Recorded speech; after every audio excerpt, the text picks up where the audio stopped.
Thank you all so much for coming out. I am just thrilled. I'm Judith. I'm Jay in the J. Rainer Gallery. This is our second exhibition with Saya, and I love to tell people the story that your work was the first piece of art I ever bought.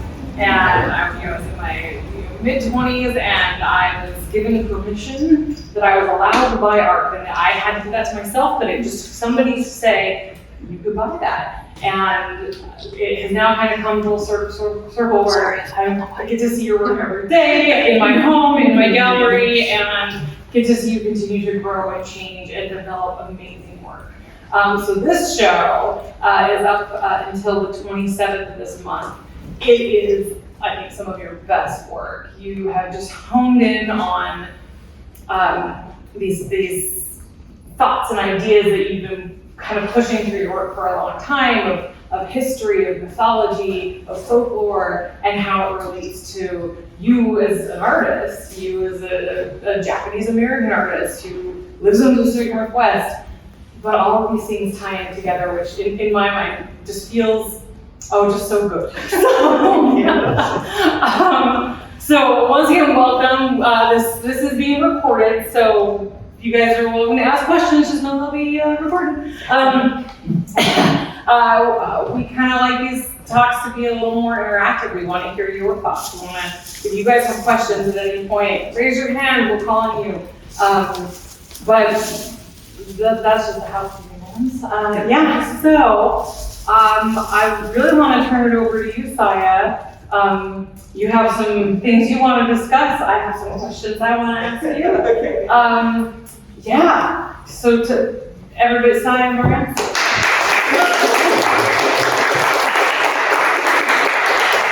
Thank you everybody for coming out, and I just want to acknowledge the land we're on, the Coast Salish and Duwamish lands, and encourage you all to pay real rent. If you don't know what that is, you can go down to the Duwamish Longhouse and learn all about it. It's a really fantastic little museum and store, and a great way to feel the depth of the city.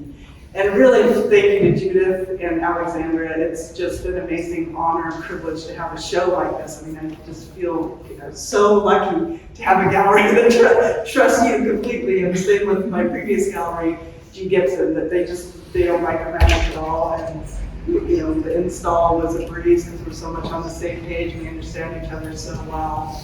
And I also want to thank the Billy Garrett and the Mission Street Arts in Jemez Springs, New Mexico, that gave me a residency in 2022 or 2020, end of 2021, which allowed me to start doing this work.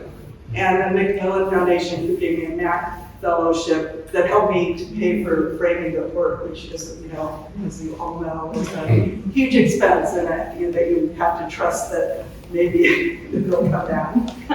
So, thank you all of you for coming. I just want to say that just a little bit of background. I grew up in Oregon, Portland, Oregon, and my father was Japanese, my mother was not Japanese, but we would go, when we would go on trips, we like to go to Kaneda, which is an indigenous owned hot spring resort. And because I'm half Japanese, that like bathing and going to hot springs is like really great. Sometimes we'd go to the ones that you hike to, and it was the 70s, so there'd be all these hippies and stuff. And we had a red VW bus that had the license to LUV-VUS, and had 3 sisters. So it was a love bus, and we were very into the whole thing too. And my 3 sisters, we have our Japanese grandparents, we just get packed in there. I think even I have a little newspaper article that we got written up because somebody had seen our license plate in this car full of kids. So I had a very wonderful, magical upbringing. And so to go to the residency, you guys don't walk in or walk around, don't feel like stuck in where you are. You can look around while I'm talking. If you need to sit down, there's the couch, or we can find you seats as well. So in 2021, I went on a road trip back and forth to Jemez, New Mexico. And on the way there, I went with my sister. On the way home, I went with Michelle Romana this year. It was really fun to have that kind of transition to the residency.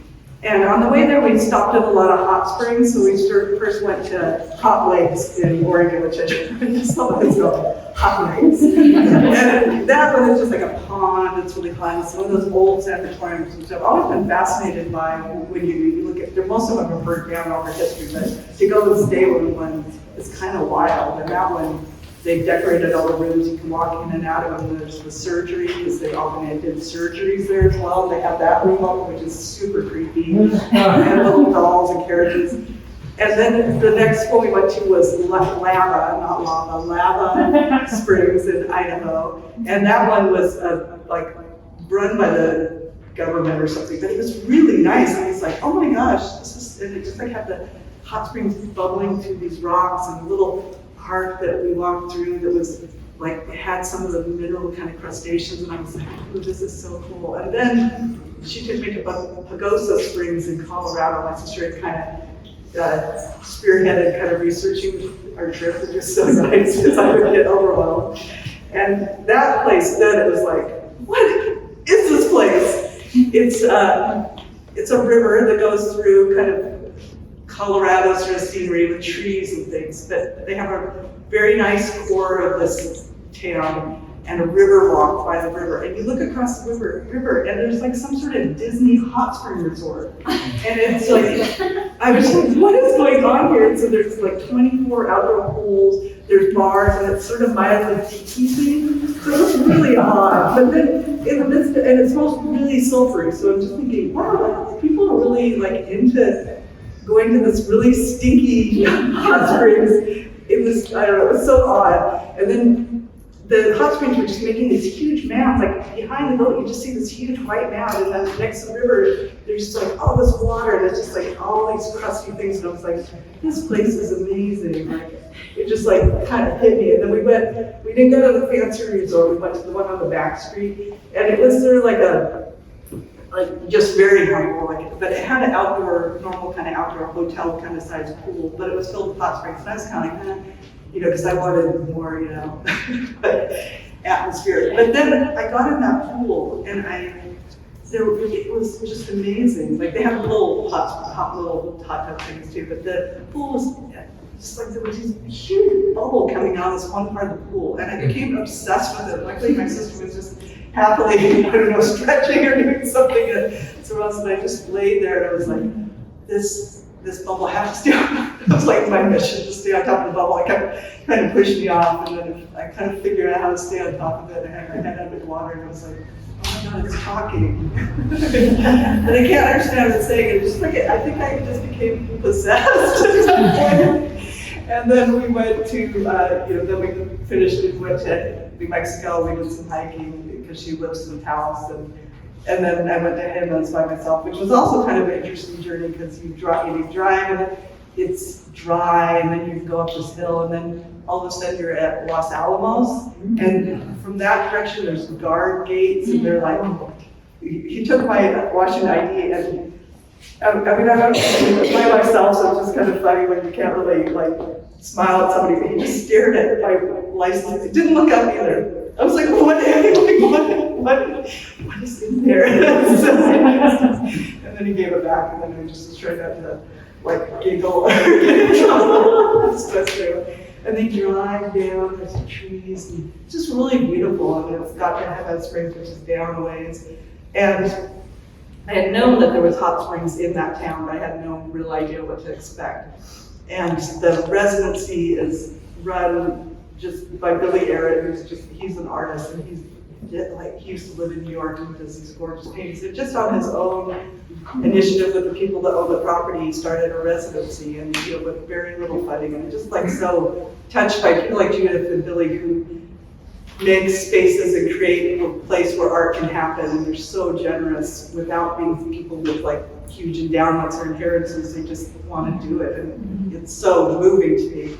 And it was in his best friend's father's house, Mike Murphy, who was an artist. So he was in the studio, his artwork's around some little things. It's just a very, very beautiful place with thick adobe walls. So it has all this really old energy. I think that building has been there, I don't know, forever since the mission. So if it's on Mission Street, since it was a mission there. And I didn't know what I was gonna do. I just brought these papers, and this was my grandfather's paper, the large one that from Japan that was left, after he passed away, he was an artist, was left over, and I just took it to the residency thinking, will I be brave enough to work on the big pieces? And so I'm echoing. But so it just was a residency kind of with this big room and a kitchen in the back and then a couple of bedrooms upstairs. And how he funds is he runs an Airbnb next door, so you can kind of see Billy running back and forth. And it was just me at the residency. It was really nice. And just it's a few blocks from the downtown and the river, the little Hemis River, which we would call a creek here. And there's just hot springs. There's this park, and I have the video kind of looping of some of the pictures of the trip you can look at here, just kind of loop through. So if you want to stand there, it's 13 minutes long. But down at the park, they had this kind of ugly old gazebo, and they sort of encaged the water in, and then was pumping it in these plastic pipes to the different spas. There's not that many spas, but there was these pipes going through. But then it's like it was like defied it, and it was like coming out of the ground, and the water's dripping, and it's just creating all these beautiful calcium kind of deposits everywhere. And I was just like, what, like, this place is amazing and it's so sacred, and yet it's kind of treated like, I don't know, like a public restroom or something. Like, wasn't, you know, I was like, feel like it would be great if in this country we appreciate those places and really gave them the reverence that they would give it in Japan. I mean, in Japan there would be tea houses that it wouldn't have this ugly structure, it wouldn't have a cage. Well, it might have a cage, but you never could, because it's probably just to keep you from burning yourself. But yeah, so in the residency, since I didn't know what I was going to do, but I feel like there was no moment where, there was barely a second where I didn't just dig in and just started doing all these. It was just like, because I think I was possessed, and I was like, and I'd been disappointed a little bit because he said, oh, it's a 2-week residency, and I hadn't wanted a month. But after 2 weeks, I was like, I could made so much work. It was like, if it had been a month, I don't know, I might have been like, gone nuts. Yeah. I mean, because this isn't all of it. I did more and edited and didn't frame it all. So that's kind of where it began, and then I kind of got brave enough, and I did 7 of the, I think it was 5 or 7, I can't remember the bigger ones, but I framed 3 of them. And they're, sorry, go ahead. tell us about this paper. So this, it's Juan, X-U-A-N, Chinese paper, and it's just, it's very light and thin, and I don't actually really know that much about it, but it just, I bought like a stack of 100 or whatever, so it felt like it was good because I wasn't precious about it, like it's not like, oh, each she's hustling money, so it just kind of like helped me to be free, like the hot springs, just kind of like whatever, and just thinking about thinking about like how that water felt around me and how it is kind of spirits coming out of the earth, but they're in their own mode, and then they're kind of encountering a human, and what do they feel and think, like I'm like all desperate to be with them, but they're just doing their own thing, and what does that mean, or what's seeping into me, or I don't know, just like a lot of things like that. Did the bubble that you were so obsessed with have anything to do with? I think I had all of it. Just like that kind of like the feeling of the aliveness of the hot springs and the spirits or something. Just it's like, like what are they saying? What are they thinking? And just trying to kind of get into what my interpretation of what they're feeling and thinking. So like I feel like the big ones are really like the big bubbles, where it's like the really big energy of like something coming and enveloping me. And that one's called the Hemis Historic Site because Hemis has such a interesting history, with the Hemis tribe, which is still there today, but they moved down, and then there was the Catholic Church, and there's a historic Catholic Church, it's next to the Kiva, which is one of those underground sacred sites for the Hemis people. But then there's a church that's already old and historic that's just a shell of adobe, I think. So it's got a lot of energy. And then I heard like that up the road is where they send the priests that molest boys. So it's got a lot of, that area just has a lot of, it's got a lot of that. So that piece has kind of some of that. It's like the Madonna is sort of like, I'm sorry for all this. And the hot springs are like, we're still here. Which I don't know what that is. And then, so, yeah, it was just a really magical 2 weeks. And on the way back, Michelle and I drove together. We went to a lot of the Japanese incarceration sites that were on the way home, Nigidoka, I know. And that was also a powerful experience. And we had some car things so that we went to Salt Lake City and got to experience the Mormon temples and stuff. There was just a lot that went on. And when I got home, I just thought that I wanted to explore the work two-dimensionally. So I started working on the pieces and kind of also, I volunteer for the Soap Lake Conservancy in Central Washington, and that's a high mineral, enriched mineral lake, and it has black mud that you can smear on your body.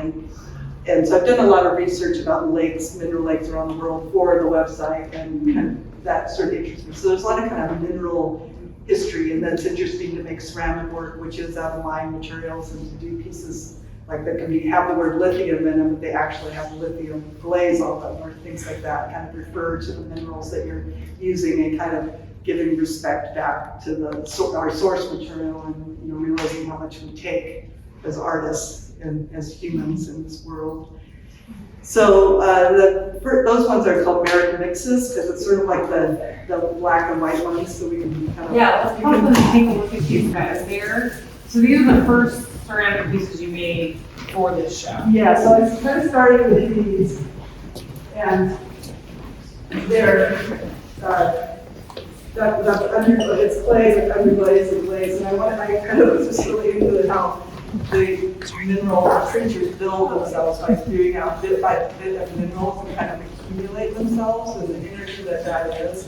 So it was really into them having the minerals coming out, and arms that are they arms, or are they ears, or what are they? Because everything's in flux. Like this is sort of evolution in the way, and they could become anything at this point. So they're kind of nothing and everything at the same time, and often have two faces on either side. And then they're kind of working into sort of making more individual pieces. And in Japanese culture,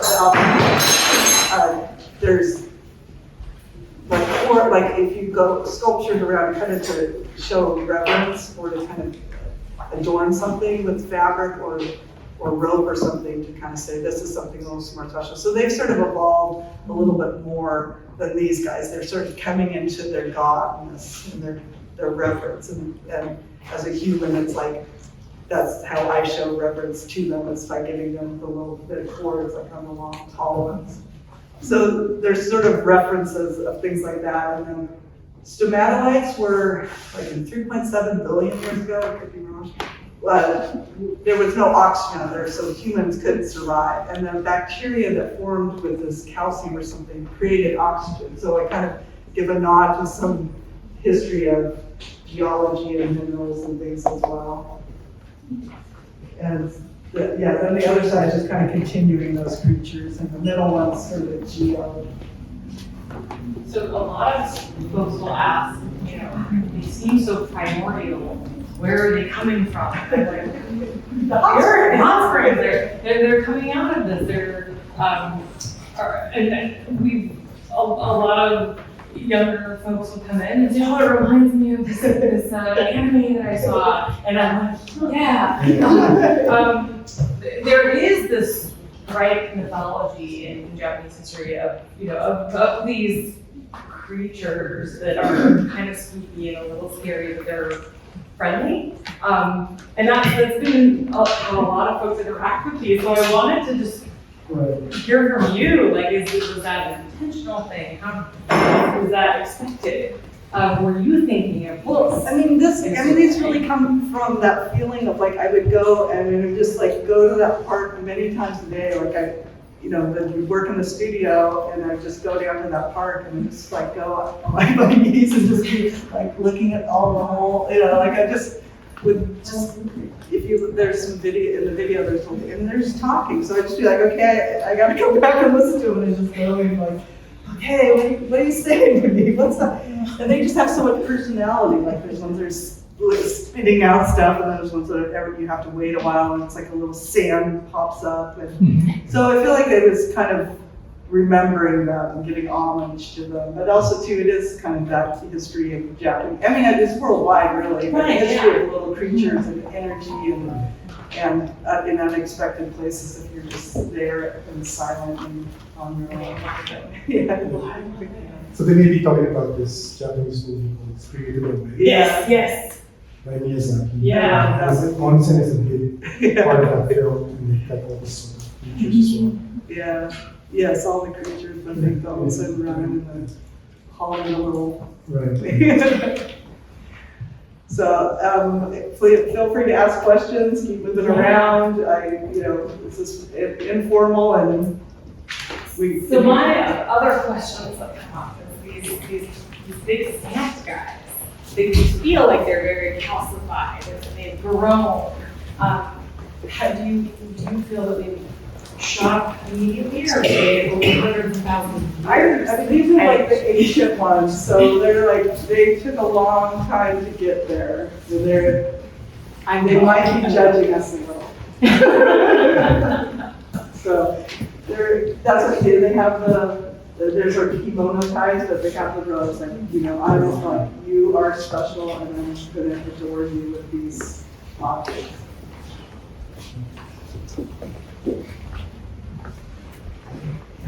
Do you see your work getting even bigger?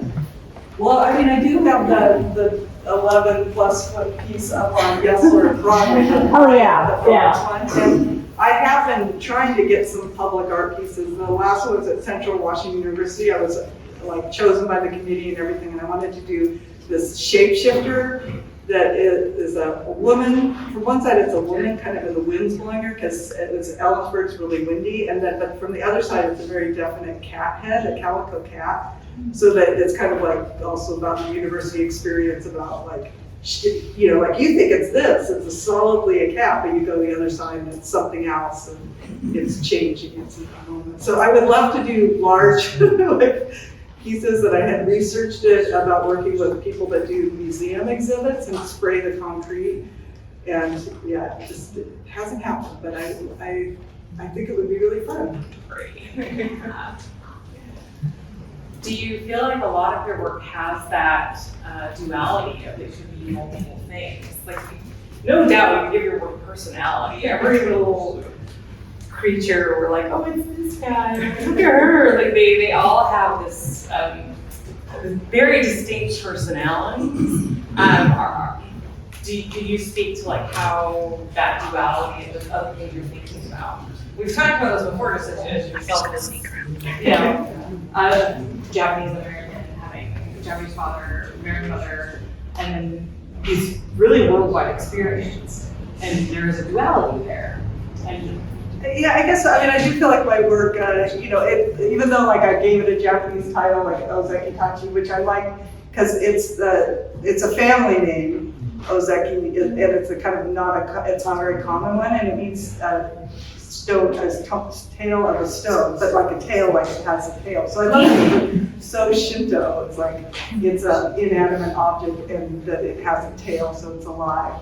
And then tachi just means like a group. But then I also have like a little bit of a sumo reference in here because Ozeki with the long O is like a ranking in the sumo world. And that Yokozuna is the first piece on the black pedestal, and that's the highest ranking. So it's kind of also too, it's like kind of that idea of gods and energy that, they sometimes get to wear a shiminawa, and it's like a sacred cord in Shintoism that designates that that's a sacred site, or it's an important site. And they get to wear that, which usually humans don't get to wear. So it's kind of that, like the idea of also kind of when is something sacred, or when is it a god, or when does it switch over. So I was interested in that. But I know that my perspective and having two cultures is like, I asked my Japanese friends, is that a weird name? And they're like, yeah, it's kind of weird. But you can do whatever you want because you're just doing your thing. Yeah. So, it's kind of that thing where I know I have a lot of Japanese references, but I know I lived there when I was 15, but I didn't spend my whole life there. I'm not a native speaker. So it's like I always bring an oddity, and I like that kind of like how I love chinoiserie or something that has sort of that aesthetic of it being a little bit wrong or a little bit weird because it's no purity. I'm not pure. In a good way. Yeah. Well, happy to open it up. Any questions? Are you going to speak about these when you? Oh, yeah, sure. So yeah, like this one here on the corner with the pink arms that's when you come around, he's Uda, which is one of my favorite sumo wrestlers, and he just like has this really good energy. Like he wears a pink washi, which is the belt, and then right before he wrestles, he does like this little prayer thing. He's just always like got just the greatest energy. So a little bit of sumo and that kind of power is kind of coming into some of these too. But yeah, so this one is lithium glaze and sort of like sulfur. This isn't sulfur glaze, but it's stripping out the sulfur. And this one's like based a little bit on kappa, which is a mythological creature in Japan. And the story goes that when you're crossing the river, the kappa might attack you. It's kind of one of those spirits. It's like, is it scarier or is it not scary? But how you deal with the kappa is when it comes, it's also very polite. So if you bow to it, then its energy, the water will come out of its head, and you're fine. You can make it across the river, and it won't attack you. So, and then this one we debate whether it's ears or arms, but like I said, they're just in a state of flux. So it's like also kind of some of these things are a little bit Rorschach tests. Like my husband Jeff is always like, oh, they seem sick or something because they're barfing. But I say, oh no, they're like making themselves. It's like they're minerals. And then this one I was sort of like the stromatolite thing is sort of that buildup of the rocks that can give oxygen, which is giving life. But then this is like geode, so like when you crack open a geode, like what's inside, and like, oh my God, there's a deity in there or something. So just like surprises. So that's kind of just exploring and thinking about all the personalities of rocks and hot springs. Do they have voices for you? They have tongues. They don't have voices, but they might just kind of bubble. Speaking of the one with the mouth. This one? Yeah. It's just another kind of version of a hot spring beauty, and it's sort of, pushing out the minerals and just, I don't know, just like really celebrating its minerals. Yeah, he's pretty happy, I think. Yeah, got a little, like, is it going to be a penguin and this little penguin arms or something? I've been to Onsen in Japan, and I could have said that's very spiritual, especially with the outside ones and the traditional ones. We feel like they're very quiet. Yeah. And you're wanting to make sure you see Yeah. So wonderful. Oh, and up, one more place I have to tell you about. Up the street from Emma's Springs, there's a place called Soda Jam, which is like the ugliest name too. It's just like everything about it just sort of enrages me on one level because it's a most amazing spot. There is some pictures of it. But the river goes through it, and then it's built up this cave, and you can go in it, and nobody was really going there, even though it's like the most beautiful place I've been in New Mexico. It's got drips and little creatures like sitting on shelves that have been made by the calcium, and this kind of one pool that you can just like go and touch, and just so beautiful and so amazing. And then the other half, they cut the road through. But I'm just thinking like, obviously all these spots were sacred to the natives, and the things we've done is, horrifying. So, and just if it was in Japan, it'd be a tea house, and it would be so sacred, and we would just all be quiet, but there's, like there's a cigarette butt, and, so that, I'm glad I remember Soda Dam, because that place was amazing. Could you speak to this gray one? It seems to me to be the most monochromatic in the whole show. And the one with George on top of it looks like a golden circle of the third eye. Excuse me, I'm gonna say that. He's very much kind to himself. He's not, it's not, like I think he has kind of one color. He's done spewing the minerals. He could just be awash in a sort of green tone. And it's got, I faced it this way, but the backside has two more faces that I actually really like. Sometimes I face some way because I like one side better, but that one I like both sides. Cool. And this one actually, if you look at the videos, there's some parts, there's something in some video that's an awful lot like this. Is the video online too? If you go on my website, there's a little O on the bottom, and then if you type out Onsen in lowercase, O-N-S-E-N, for hot springs in Japanese, then you can see it. I just think a secret page. It's not really like, it doesn't have really any it says what things are, there's no explanation, so it's more for today, and then if anybody wants to come and come. Can you talk about your time in Japan when you were 15, like how it shaped your art or perspective? So, when I was 15, so my family, I have three older siblings, three older sisters, and my father and mother would take each of them to Japan. So maybe my oldest sister went when she was 7, and then my next sister went when she was 9, my next sister went when she was 12. And I was 15, and I was like, I don't think I'm ever going, because they just never arranged a trip. So then I saw, like at school, I went to Lincoln High School in Portland, Oregon, we had a Japanese language, I was taking Japanese. And I saw, I don't even know where I saw it, like on the board, so we could do an exchange program. It wasn't, nobody, I don't remember anybody before me going or after me going, but you could go on this exchange program. So I was like, signed myself up, and then I got a whole year in Japan. Like, Dad visited, he had a business trip there, so he visited me. But it was just, like in the basement of our dormitory at school, because it was a dormitory school, we had a hot bath. It wasn't a hot spring bath, we had a hot bath. Sento. Yeah, we had a Sento, and the girls was really nothing, and then the boys was like landscape paintings. We sucked it all the time. We were like, what? We're just so nice. But just spending a whole year in Japan when I was 15, and just having Japanese host parents and relatives, and going, I don't know, just amazing time to absorb so much of Japanese culture.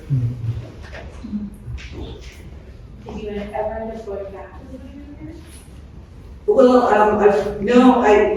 yes, after my father died, we took his I went with my mom and took his ashes to the family grave. So I did go with her, which was a really special trip too. Because I'd been when I was 15, I did with my sisters, I'd been with Jeff.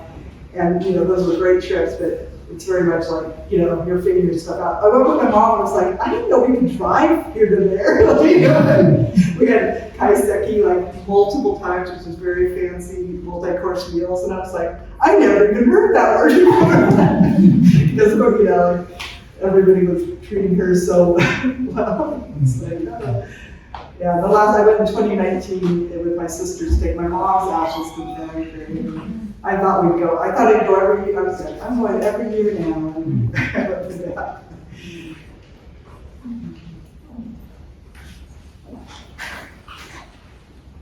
I have a question in my mind, but I don't know how to actually say the question. But from your last show to this show, so your last show was 2020, kind of pandemic times.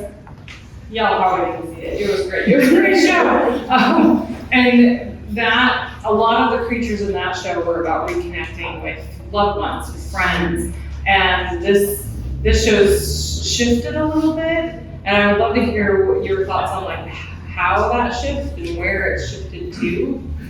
Well, I know, I think it's a great question, because that one was called Spooky Actions at a Distance, which is an Einstein quote, because he was talking about quantum mechanics and how time and space, something can affect something else without being in the same time or the same space.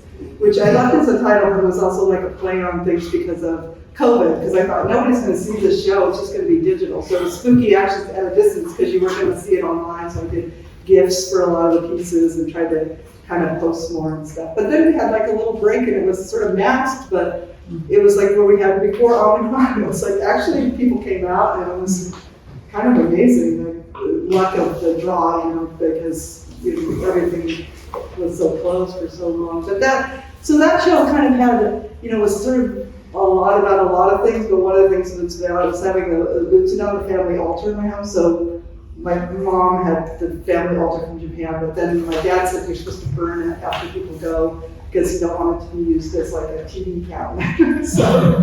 But I had so it was very adamant about it, which I actually was insulted by, and then I kind of got over it and I was like, yeah, I get it. But I had parts of it, so I made my own. And it was sort of like, it was all about portals and kind of having connection with things without time and space. So the Butsudan's like that, the family altar, you have an immediate portal to them. I think it's just like this amazing kind of energy in your home. Like you could just like ring the bells and light some incense and candles, and you have a portal. And I just think that's like the most awesome thing. So a lot of that work was kind of about it going through things or shifting and energy, and there's a lot about us being like I had a whole wall of mouth eye pieces because I was like obsessed with. I saw that. Now I'm like blanking on it. It's called Mouth or something. This painting. Maybe that Gerhard. Yeah, Gerhard. I'm so sick of this one. Gerhard just painting a mouth, and it just like I just saw that painting on an image, and it was like it just like obsessively had to like do all these mouth eye paintings that were on the wall on porcelain and oil and kind of that portal thing and eye. Like we had so much of no mouth but eyes, and I don't know. It's a lot of time alone.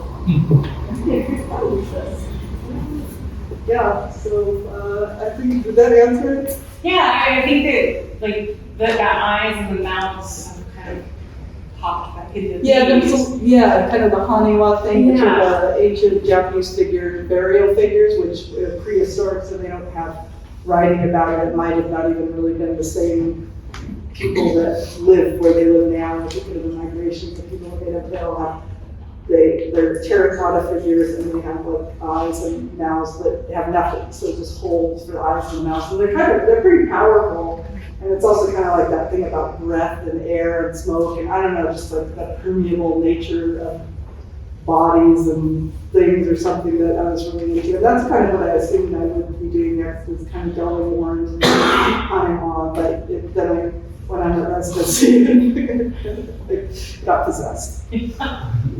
Well, we're glad you did.